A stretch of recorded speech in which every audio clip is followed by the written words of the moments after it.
Good afternoon, everybody. I think it is an afternoon or morning still. I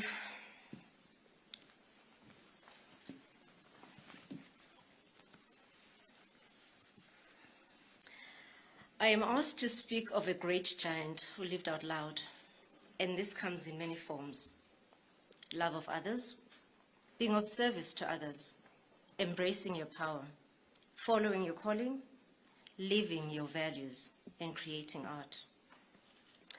Mr. Shaw lived out with his infectious laughter, a cologne that you'd smell before you even see him, his tight, warm hugs, his loud love, a collector of dope, and he'd want me to say dope, dope sneakers, bikes, cars, and jewelry, a lover of music, especially hip-hop, which he would play out loud.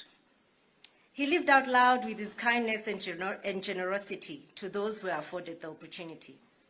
He broke the stereotype of men should not cry and they must suppress their emotions. I remember we were shooting in Durban, and during a scene, he received a call that his father's not well and that things were not looking good.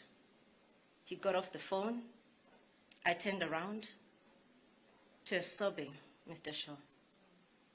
I looked at him and I thought, Haibo, indoda engakanzayenza njani xa ikhala olu hlobo. He was not ashamed or shy to show his vulnerability, which he also channeled so brilliantly into the characters he played. Mr. Shaw came to his wisdom very early in his life. This is evident of how devoted he was to his family and his work. Shosho, it was an honor, a privilege, enjoyable, humorous, uplifting, unforgettable years that I have worked with you. We were hoping that you'd be healed and that you'd come back to us. But you are healed.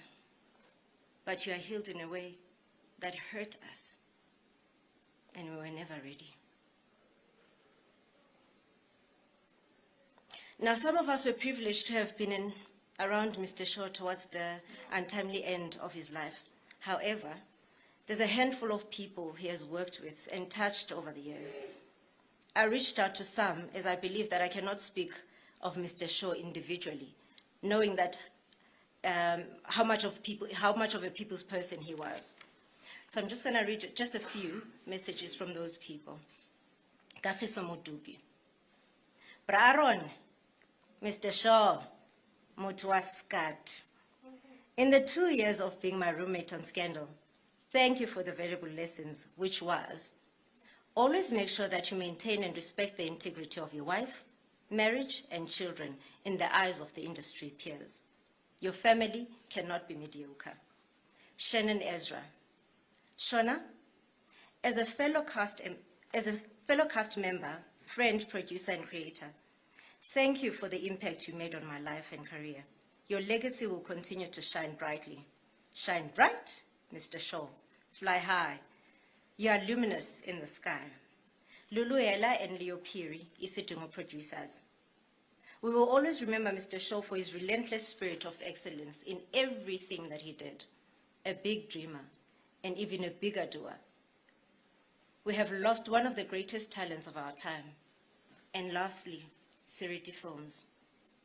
To us, Mr. Shaw was more than an industry colleague. He was our big brother. Shona didn't say things. He put action to what he said. I remember we were just a year into our business as Siriti, and we were struggling for work.